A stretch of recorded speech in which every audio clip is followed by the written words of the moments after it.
अनंत भगवान की पूजा करने और व्रत रखने से हमारे सभी कष्ट दूर होते हैं। इसलिए संकटों से सबकी रक्षा करने वाला अनंत सूत्र बांधा जाता है। इससे सभी कष्टों का निवारण होता है।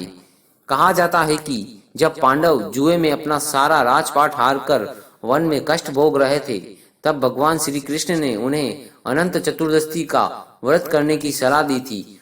धर्मराज युधिष्ठिर ने अपने भाइयों तथा द्रौपदी के साथ पूरे विधि विधान के साथ यह व्रत किया और अनंत सूत्र धारण किया। इस व्रत का इतना प्रभाव था कि पांडव सभी संकट से मुक्त हो गए। अनंत चतुर्दशी का व्रत कुछ इस प्रकार से है दोस्तों। प्राचीन काल में सुमंत नाम का एक तपस्वी ब्राह्मण था। उसकी पत्नी का नाम दीक्षा था। उसकी एक परम सुंदरी, धर्मपरायण तथा ज्योतिर्मय कन्या थी जिसका नाम सुशीला था। सुशीला जब बड़ी हुई तो उसकी माता दीक्षा की मृत्यु हो गई। पत्नी के मरने के बाद सुमंत ने कर्कशा नामक स्त्री से दूसरा विवाह कर लिया। सुशीला का विवाह ब्राह्मण सुमंत ने कौंडिन्य ऋषि के साथ कर दिया। विदाई में कुछ देने की बात पर कर्कशा ने दामाद को कुछ ईंटें और पत्थरों के टुकड़े बांध कर दे दिए। कौंडिन्य ऋषि दुखी होकर अपनी पत्नी को लेकर अपने आश्रम की ओर चल दिए, परंतु रास्ते में ही रात हो गई। वे नदी तट पर संध्या करने लगे। सुशीला ने देखा वहां बहुत सी स्त्रियां सुंदर वस्त्र धारण कर किसी देवता की पूजा कर रही थी।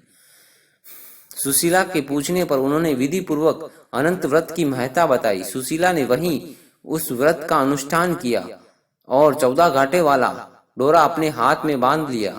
ऋषि कौंडिन्य के पास आई। कौंडिन्य ने सुशीला से डोरे के बारे में पूछा तो उसने सारी बात बता दी। उन्होंने डोरे को तोड़कर अग्नि में डाल दिया। इससे भगवान अनंत जी का अपमान हुआ। परिणाम स्वरूप ऋषि कौंडिन्य दुखी रहने लगे। उनकी सारी संपत्ति नष्ट हो गई। इस दरिद्रता का उन्होंने अपनी पत्नी से कारण पूछा तो सुशीला ने अनंत भगवान का डोरा जलाने की बात कही। पश्चाताप करते हुए ऋषि कौंडिन्य अनंत डोरे की प्राप्ति के लिए वन में चले गए। वन में कई दिनों तक भटकते निराश होकर एक दिन भूमि पर गिर पड़े। तब अनंत भगवान प्रकट होकर बोले, हे कौंडिन्य, तुमने मेरा तिरस्कार किया था, उसी से तुमने इतना कष्ट भोगना पड़ा। तुम दुखी हुए, अब तुमने पश्चाताप किया है, मैं तुमसे प्रसन्न हूँ। अब तुम घर जाकर विधि पूर्वक अनंत व्रत करो। 14 वर्ष पर्यंत व्रत करने से तुम्हारा दुख दूर हो जाएगा। तुम धन धान्य से संपन्न हो जाओगे। कौंडिन्य ने वैसा ही किया और उन्हें सारे कलशों से मुक्ति मिल गई। भाई बहनों, श्री कृष्ण की आज्ञा से युधिष्ठिर ने श्री भगवान अनंत का व्रत किया, जिसके प्रभाव से पांडव महाभारत के युद्ध में विजय हुए तथा चिरकाल तक राज्य करते रहे। कौंडिन्य ऋषि के दुख दूर हुए।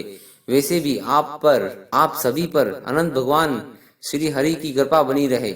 इसी कामनाओं के साथ कहानी को समाप्त करते हैं। धन्यवाद दोस्तों।